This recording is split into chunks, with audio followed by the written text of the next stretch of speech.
the HSA podcast. We want to introduce you guys. We're here to share knowledge, give you a different perspective, whether you're a player or a parent.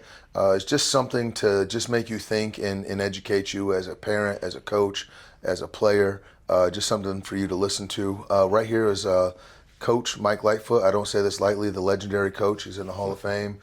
He's done a lot, and what we're going to talk about today is just different perspectives as far as approaching the game, the way you train, how you train, and just make you question yourself a little bit. With that being said, Coach, I would like you to introduce yourself real quick. Well, thank you, Paul. Yeah, this is a great opportunity to share and just kind of get some guidelines on what it takes to be a successful basketball player. In this wonderful state that we live in, you know, I was fortunate to grow up in the state of Indiana. I was fortunate to be a high school player in Indiana. I was fortunate to be a college basketball player in Indiana.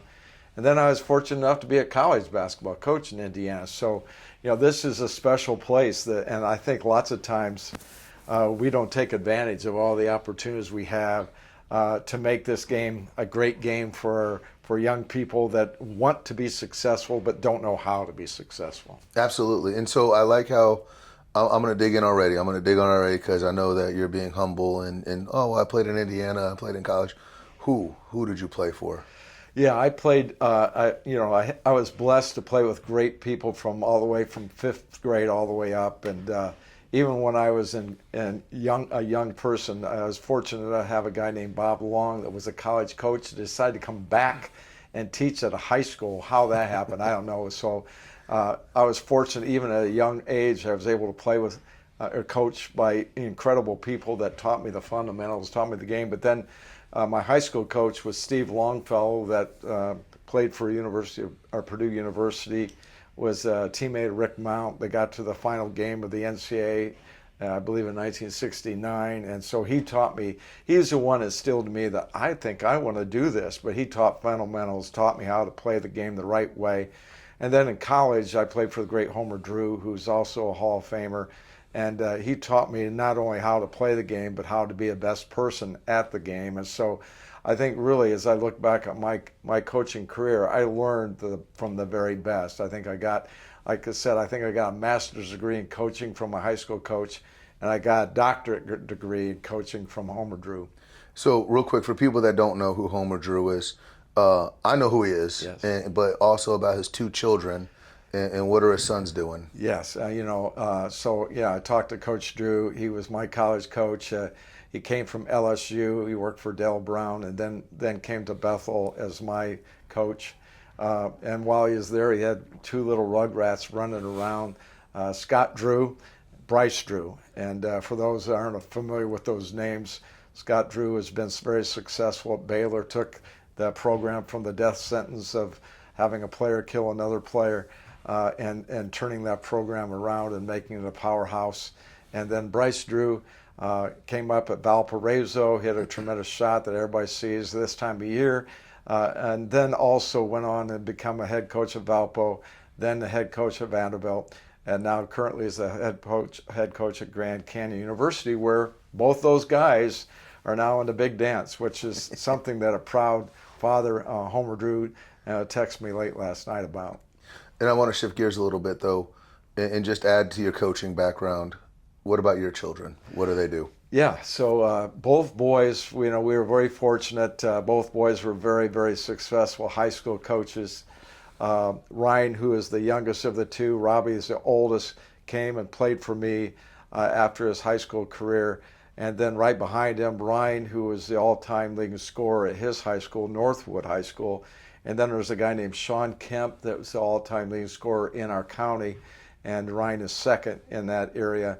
Had a great career, and then really looked at the Division I route. He had many opportunities to go Division I, but his older brother did a great job of really forcing him to look at the opportunity to play right away for 4 years. And so it was a blessing for me to coach both of my sons, and one was a senior, one was a freshman, and to win a national championship as a dad and as a coach with both players on a team was probably one of the highlights of my coaching career. So I want to dig into this. I really want to get into this because you're saying something that's that's kind of hitting home. I have 4 children, and I'm gonna tell you a little bit. I'm gonna be long-winded. I'm gonna apologize. Yeah, that's fine. I have my dad hat, but then I have my coaching hat. Yep. And I try to explain to parents that I had 100 coaches growing up, but I only had one dad, I only had one mom. Right. And for me, I have a hard time switching hats of now I'm coaching, especially my 7-year-old doesn't understand. He came in here like, Dad, you're mad at work all the time. You're yelling. How did you manage to, or did you pass it off to somebody else of wearing your dad hat and your coach hat? How did you manage those 2 hats? I think that's really a great question, because I think almost everyone that has kids somewhere along the line coach them, either soccer, little league, or they're in the backyard working on rebounding for their son or daughter. So I think so I really spent a lot of time watching Coach Drew with his 2 sons and seeing how he handled them. One of the things I did intentionally, because I felt like someday they were going to be able to play at a higher level, I tried not to coach them very much in Little League or any of those type of areas. I left that to somebody else, because I wanted them to experience the voice of somebody else. May it be a good voice or a bad voice. Lots of times they'd come home and complain about their coach in Little League or soccer or whatever, and I said, hey, you know what, you got to deal with it. So I think that's part of the thing that I intentionally tried to do. But then as they got older, then it became one of a more serious situation where I did have to wear the 2 hats, a dad hat and a coach's hat. And many times then, as both boys played for me, they, even as 18 to 22-year-olds, had to question, are you talking to me as dad or as coach? How did you establish that relationship? Because those are hard ones. Like, did you sit down and draw it out and be like, this is where it is? Or I think we had to navigate that. I think I had a little more experience with my oldest one, because he was a great role player, so the pressure wasn't on him as much. So we were able to navigate that. And we sat down and we said, there's nothing going to jeopardize our relationship as father and son. And I think everybody that's listening or watching the podcast knows a father-son or a daughter and a father. The relationship goes south because the parents become too pushy, or the kids don't simply understand the limits of what it is as a parent and then as a coach. So we sat down early and said, if this happens, if we're coaching father-son, we are not going to jeopardize at any time our relationship with one another. So those ground rules were set at the very beginning. I think that any parent that coaches their son, we have a tendency as parents to be tougher on our kids as we're at Little League practice, or if we're at basketball practice or soccer, whatever they're doing. As a parent, we have higher expectations for them than maybe any other kid, and that's not right. I think we have to be very careful about that, because I've seen kids push away from that and say, if that's what it's going to be like, I don't want to be a part of it anymore. And you see a lot of kids at young ages that are stepping aside and say, I don't want to play. Yeah, and a lot of it has to do with the parents being too pushy. When did you know, when you were looking at your boys and said they're ready to take that next step? Yeah. This is a question, and I'm asking for myself because I have a kid. Did they make the decision to greatness, or did you push greatness, or did you encourage it? Like, where did your greatness come from? That's a great question. I think that for both boys and for young people that I see that have been very successful, in moving up the ladder, which we all want to see that, hopefully. I think the thing that we really saw with our boys is they saw people model greatness. And I think lots of times kids today only see greatness, but they don't see how greatness became greatness. They don't see the workouts. They don't see the time, the training. They don't see all the effort that had to take place before greatness came. And I think that's a hidden secret, that if you can show your kids by them experiencing, watching very successful people become the very best they are because of the time commitment that they put in, rather than just see the ultimate player and think, wow, if that's what it is, I want to be like, but they have no understanding the sacrifices that those players have made to be great. No, it's so true. It's so true. And so pulling the gears back a little bit, just backtracking to putting your coach hat on, and you know the game the way you do. You see your son in 3rd, 5th, 6th grade. You know the fundamentals. You know the way it should be taught. What thought process were you putting into the fundamentals? And I think it's crazy because even 10 years ago, the kid I was coaching 10 years ago and the kid I'm coaching now are two completely different kids. It's just there's a lot of bad, poor fundamentals being taught to a very young age. But I don't know. I mean, for me growing up, it was the Jordan fadeaway. Everybody Jordan fadeaway, but they didn't see at the time that Jordan put into doing it. Right. And when I wasn't 6'7" with an 80-inch vertical. Right. So there's something to do for that. But now it's a lot of step back threes, a lot of floaters, a lot of up and under stuff, the jelly stuff that they're always talking about. What did you do to combat whatever the hot thing was and say, hey, this is a pivot foot, this is this? Where was that at? Yeah, I think that many times young people and their parents or coaches at that age forget about fundamentals. I don't care the fundamentals of the 60s, 70s, 80s. There are some of the same things that have to be taught and taught the right way. And Paul, we've talked about this, and I illustrate it by if you want your son or daughter to play the piano, you just don't say, hey, go out there and bang on the keys. There's a right way of doing things, and that's going to expedite the success of how someone develops their game and their skills. If you don't do it the right way, you can come out and shoot the ball for hours, and we all know those kids that they'll go out and shoot. I go by neighborhoods and see kids out in the backyard shooting, but they're not shooting right. They're not shooting with game speed. They're not doing the things that need to be taught so they will get better, or they will stay basically the same at where they're at. And it's a shame because lots of times kids are putting in so many hours, but they're not being taught how to do it the right way. So fundamentals, I really believe fundamentals were the key. And I don't think they go to Part D until they can get A, B, and C done very well before they move on. And unfortunately, there's a lot of people out there teaching so much to these young people that they're overwhelmed or they're poorly taught. You've got to teach them the basics before they can move on to the next level. If they don't know how to do a jump stop and a pivot, why would you try to teach them to do other things before that? You need to be able to teach the basics. And so that's what we did with our sons. They spent a lot of time not doing the AAU circuit. They did that, but most of the time they really learned how to play the game was in the backyard. And I think that's something that's being missed in youth sports today. They're just doing one thing and then they don't go back and work on their own. They'll get a private lesson, they'll get something taught to them, and then they expect that, okay, next time I come back in 3 days, I'll go through this again. No, they need to go back home and practice that piano lesson. They need to go back home and really work at their game. And it's something to be said for, this is just my take on it. People ask me, I had a kid sit here and say, hey, can I make this team? I'm like, I don't know. And he goes, what do you mean you don't know? Can I make it? Yes or no? How comfortable are you with your training? And I'm like, I don't know the work you're going to put in. I don't know how comfortable you are.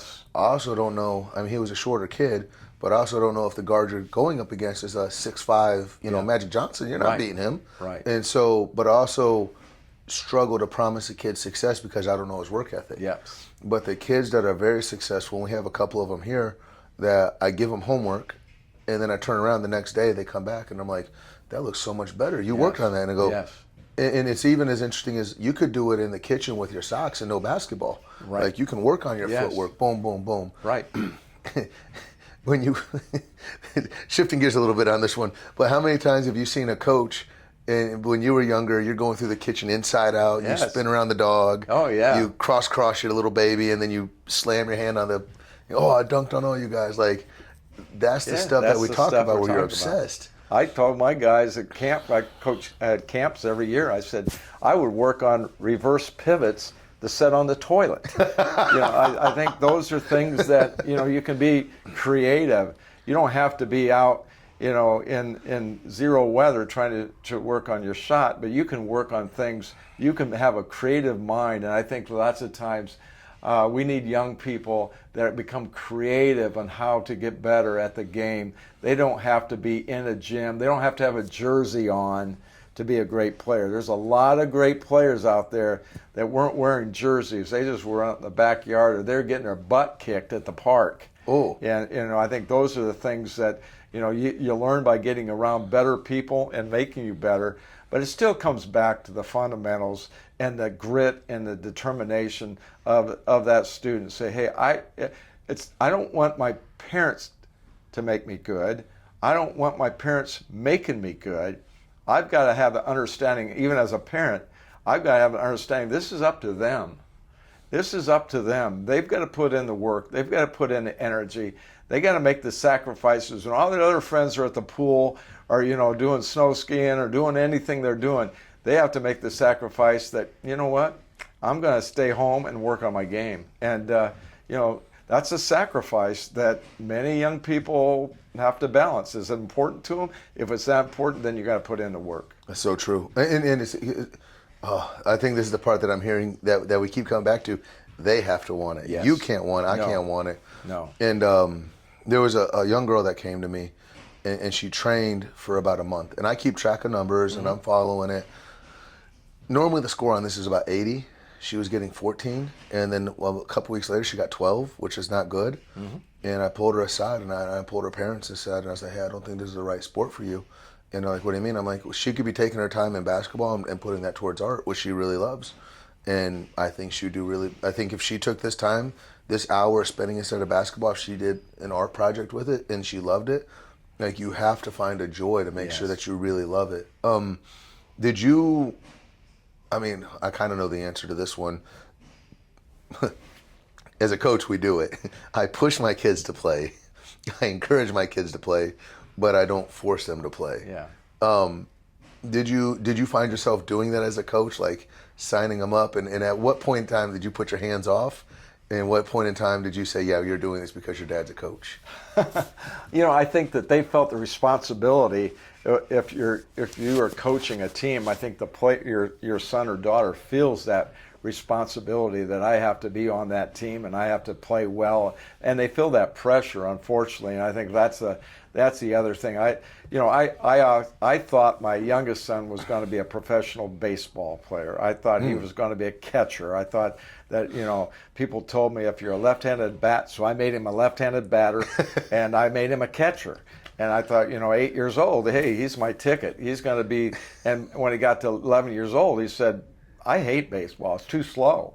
And I was like, oh, my dreams are being destroyed, as a parent, because here I've groomed this left-handed stick, and I thought that, he's going to be gritty, he's going to have a gun of an arm, he's going to throw down people, and it's going to be the easiest way to get into major leagues as a left-handed catcher. And so, I think lots of times as parents, we automatically have like a plan that we want them to be a musician, or we want them to be a great this or that, or maybe I'm an architect or a banker, so I want my kid to be that. And that's not fair to the kid. He's got to find what they're good at and then try to excel at it. Now, I think that's very important that you, as parents, try to steer them in a direction of what it's going to take to be successful, the hard work, whatever it's going to be that they've got to be involved in. And so as a parent, I think I did kind of say, hey, these are the things you're going to, if you want to be good at it, look at the people that have been very successful. Then go out and try to simulate that as in your backyard, or if you're doing training. Make sure you find people who are going to push you. And here's the thing I think parents, I'd like to say to them, it's not very important for them to be the best at whatever they're doing. I think it's more important that they become their best. I think lots of times when I talk to parents, they say, well, what do I have to do to have my son or daughter be a great athlete? I said, a lot of that has to do with genetics. That's your fault. That's not their fault. It's genetics.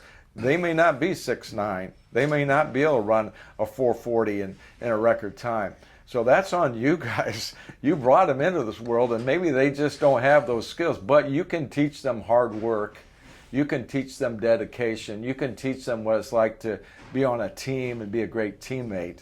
So I think those are the things that are lifelong lessons, because believe it or not, parents, there's going to be a day when they're going to put the ball down. It's over. And those times, now what did they gain from this experience? Some will look back and say, it was the greatest thing that I learned from that. And there's going to be others that say, I hated it because my parents drugged me to this stuff. And I did it because they wanted me to be a player rather than me be a player. So we have to be very careful as parents. It's funny you say that, because one of my best friends, He was a server. He graduated with a degree in like sociology. Not that there's anything wrong with that, but didn't know what he was doing. And then one day he calls me and goes, I want to go to Auburn, one of the toughest med schools, and I want to be a pharmacist. And I was like, buddy, where's this coming from? And like, and it was a good like back and forth of like, he put all of his eggs in that basket. And finally I asked him, I'm like, where did this come from? And he, and dead stone faced, dead, looked me in the eye and goes, there's only one thing in life I gave my whole effort to, and that was basketball. And I know that if I were to take that same effort that I gave to basketball and apply it to med school, I could do this. And for that, he was a very good basketball player. And I was like, I got no argument. I have no argument, because he took that basketball talent that he had and what he learned and applied it, and now he's a successful pharmacist. And I think that's the thing, that I think parenting's hard enough just in this day and age. You know, it's a struggle. But with that said, I think you got to give them parameters and guidelines, and then let them be, decide kind of, okay, what level, what do I really want to do with this? Is this something that I want to become a high school player and play on my high school team, whatever sport, or if I want to train to get better, so I may have other goals, that's got to be my goal. So it can't be something that your parents are saying, oh, this kid's going to Duke. That's not fair. And I think lots of times kids are really struggling today in their mental health because they're trying to live up to the expectations of their parents or people around them. They're telling them that you have to do this because that's what you have to do. And that just, in a way, kind of turns them off. So we have to be very supportive of what they love to do. And it may not be what we love to do. Oh, absolutely. And we're gonna shift gears again. We're taking off our dad hat, putting on our coaching hat. All right, it's on. So now you're the head coach. You're the head coach at Bethel. Yep. You were there for 30 years. 30 years. Yeah. Which is I don't know back in the day. Nowadays, you're anywhere for 30 years without being fired. That's unheard of. Yes, it's a different world today. But you're going through and you're looking for recruits. Yes. You won a couple times, right? Yeah, I did. You won the whole thing, right? 7 times. So you could say that you knew what you were looking for. I hope so. And I say that maybe if I still think there was 3 of them I left out there on the plate that I should have had. But so I've won 7, but I lost 10. I think 10 national championships would have been something that I could have won. When you were going through as a coach and you were looking to recruit, what were you looking for? Oh, wow. That's another one. I think lots of times we look for the most talented person on the court or whatever. And talent leads to a lot of good things, but maybe that talented person would not be a coachable person. So I'm looking for someone who's coachable. But one of the things I looked for, there's 2 things I looked for besides just knowing that they could be possibly a basketball player that could play in our program. I wanted to see how they related on the bench with their teammates. I wanted to see their body language, how that worked on the bench, on the floor, bad calls and good calls. But I also wanted to see how they related to their mom and dad after the game. Ooh. I really wanted to see how they connected with mom or dad, whoever that was, or both. And I just wanted to see how they related to them and the respect they gave their parents or disrespect they gave their parents. So, I looked for a person, of character. I think that character wins. I think that you have to have talent. You have to have very successful players. But, everybody's looking for character. And, the buzzword, everybody said, hey, my program's got to have this culture. Well, what's this culture? What does that mean? Well, in most cases, it means we got to have high character people in our program. So I looked for people that I knew that were going to be in the foxhole with their teammates and the foxhole with their coach. And win or lose, they're going to fight, they're going to scrap, they're going to make sure that they're going to be their best, not the best, and be the best teammate they could be. Rather than just I'm the best. I think that basketball is a team sport, and you can't win with just one guy or one gal. You've got to be able to have a great team, and so you've got to find people that are going to blend into that, either on the bench or on the court. It's funny because I was blessed to win a state championship down the road at Morristown, and this is a personal story I share. After the game, I cried, not because we won, but because we weren't going to go to practice on Monday. I genuinely love being around those guys. And we took a team picture. We put the trophy up, and then one of the assistants, as he walked off, goes, this is the last time we're going to be together as a team again. Yep. And it really hit us. Like all the coaches were crying because we genuinely love those guys. We love being around each other. Yes. And there was another coach that I worked for, and it was funny because we had a really talented guy. We start off 1-7. We pull the talented guy in the office and we go, hey, just so you know, we don't like you. And it was like, what? He goes, you're mean, you're a jerk, you're doing this, you're doing that. We allowed you on this team because we thought you were going to win us games. If you're going to be a jerk, you need to be 7-1. You could get away with that. Right. But if you're not making us, if you're 1-7 and you're a turd, we don't want you on the team. Right. And so it was one of those like, and the coach was like, we're 1-7. I don't want to put up with this headache. Yeah. We're just going to cut you now, so that way I could go 2-14. But at least I love being around the guys. Right. And with the coaching world, I don't think a lot of people quite understand of. You're going to see that coaching staff every single day, and if you don't have a good interaction with them, then it's going to be tough. And unfortunately, we have a culture today that if things don't look right or feel right, then I just leave. I'm going to find another place where I feel comfortable. And unfortunately, we're not teaching people the right way to deal with things at the high school or even the college level, or even how many times do we see AAU kids go from one program to the other? My daughter's going to play on this soccer team. Well, now she's jumping to that one. And that's not on the kids as much as the parents are saying, well, I want more for my child. So basically what we're saying is I want my child to excel and be the best rather than be a great teammate and learn from this experience. And so I think that's part of the thing when you're looking at recruiting. I think, can I have this player, can I lose with this kid on my team? Or is he just a front runner that has to have success? And am I just going to be able to navigate with this person that only wants things to happen for them? Or if I have a kid that's got high character, I can live with that no matter what the outcome. Because sometimes, as I tell coaches, the scoreboard's a liar. Everybody wants to be a winner. Well, last time I checked, as we get in here to the national championship, there's only going to be one team that wins it all.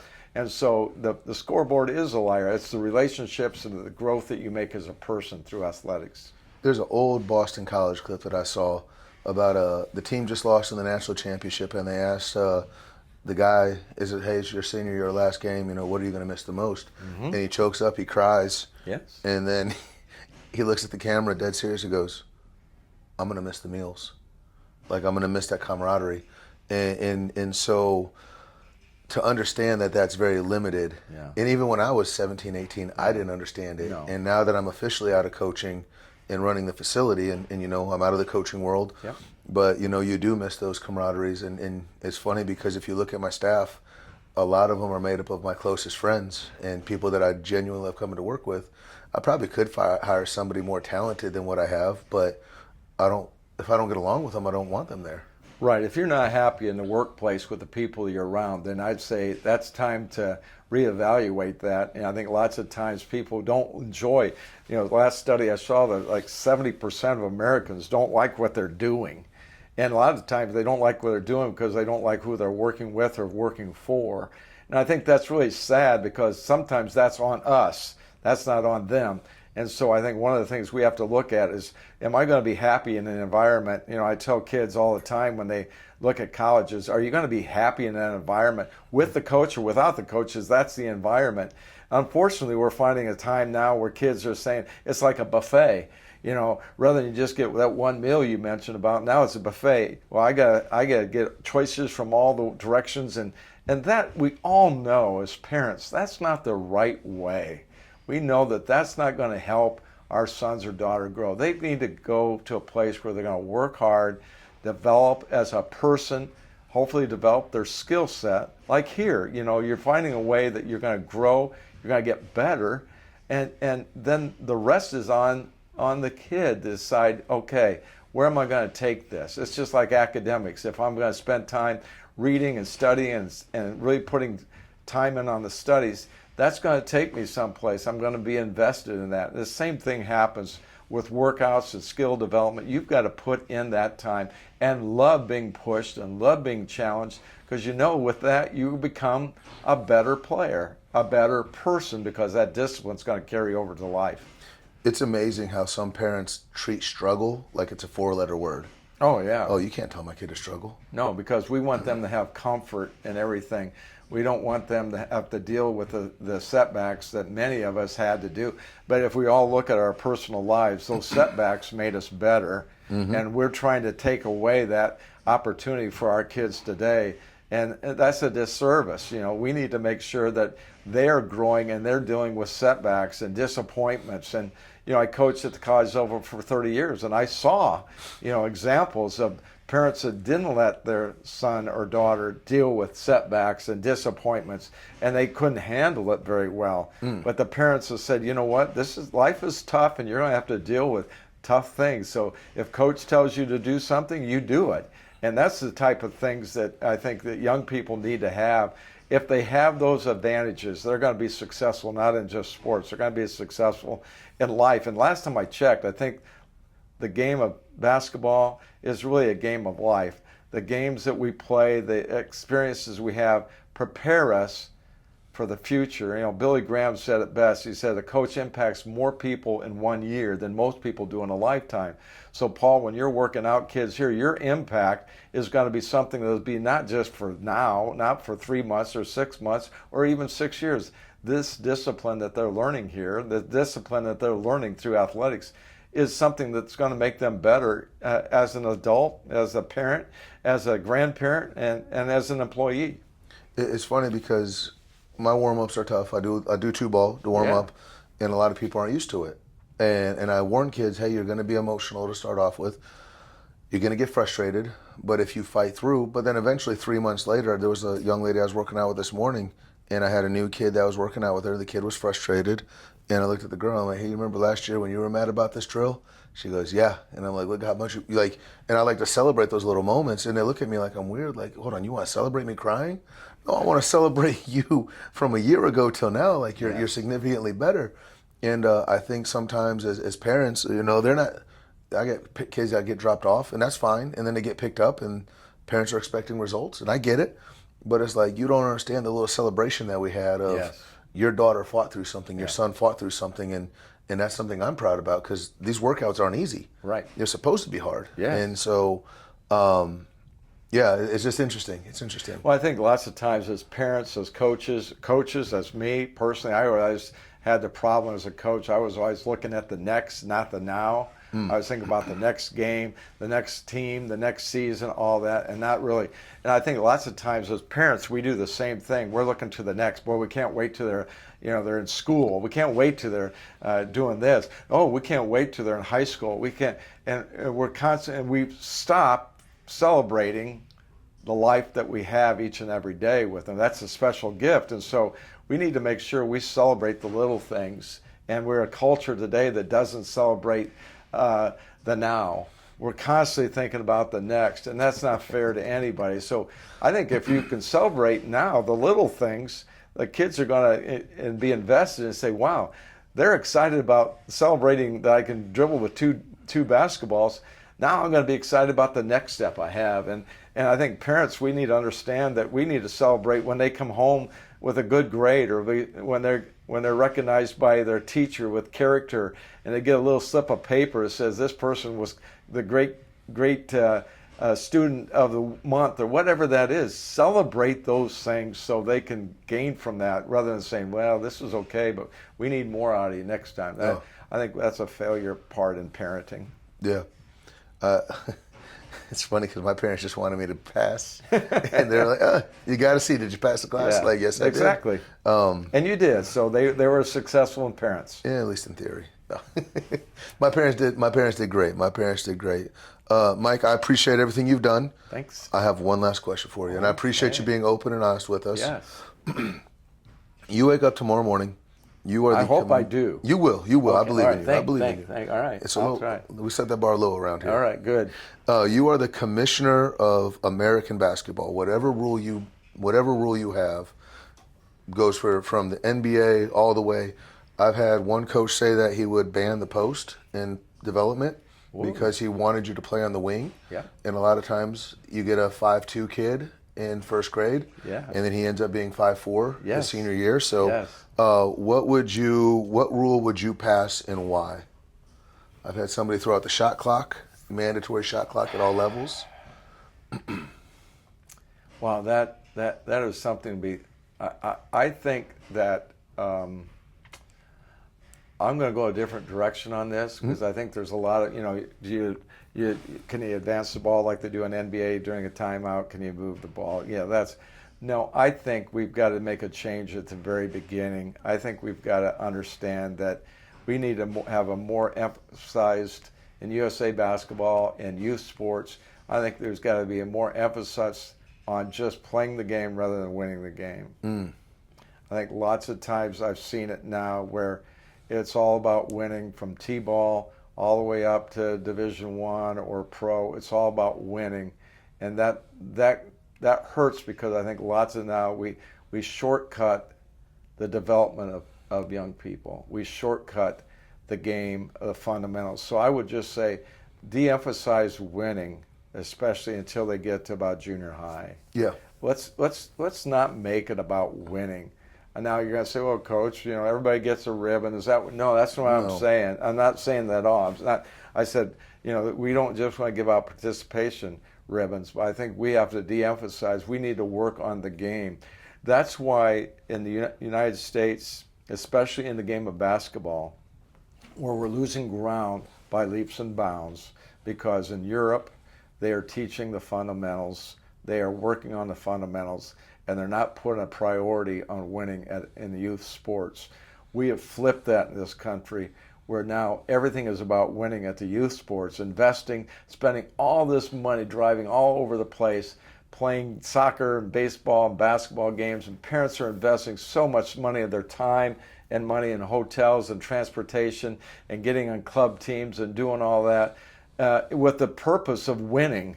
And I think that needs, if we could just flip that and put it back to fundamentals, teaching them the game, understanding the disciplines that I have to have, then the rest of it will take care of itself. But the way American sports are happening, youth sports are happening now is a travesty, because it is all about money and winning, and it has little to do with player development. This may have been something, I can't remember when I heard it. It may have been a conversation you and I had this weekend. Okay. But there was a baseball coach that was winning. And then this is first, second, third, fourth grade. And then the fifth grade, all the parents are getting back, and he goes, hey, we're going to be really bad this year. And the parents went like, well, why? Does that ring a bell? No, or is that us? Okay. That sounds, I'm intrigued. And he goes, I am playing everybody at a new position. And we're going to be bad because you have to learn how to play every position. I don't know. I can't guarantee you that he's going to be at first base. I can't guarantee you he's going to be a shortstop. My first base is going to play outfield. My outfielder is going to play shortstop. We're rotating all of them. And because it's a new position, we're going to be bad. Yep. And we're not going to be as successful. And they went like 4 years undefeated. Yeah. And then they went a year where they only won 2 or 3 games. Yeah. And all the parents were getting sideways about like, well, why we're undefeated? And now he goes, well, because I need all of your kids to play all the positions, because I'm doing them a disservice. Because, your kid is a pitcher in third grade. Well, guess what? I mean, you look at the NFL, Travis Kelce, do you know what he was in Cincinnati? No. He was a quarterback. How many times do we get positions? No, not Vuvacek. But it happens all the time. There was a center that played with LeBron. I forgot his name. He's in the Hall of Fame. Yeah. He was a point guard. Yes. And when you when you try something new, you're going to be bad at it. Right. When we do anything new.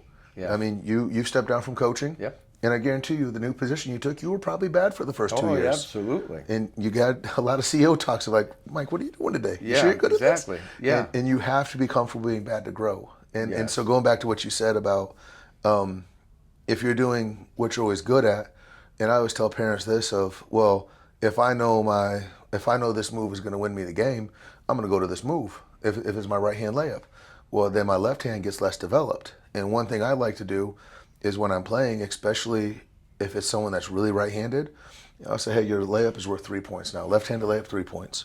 And then if they don't do it, guess what? I'm like, okay, now it's 5. And then eventually you're going to get to the point where the kids pull me aside and go, you're going to use that left hand because we're down 21-5. If you make 3 left-handed layups, we win this game. Yes. And so now they're encouraging me to take my left hand, but you can't do that Right.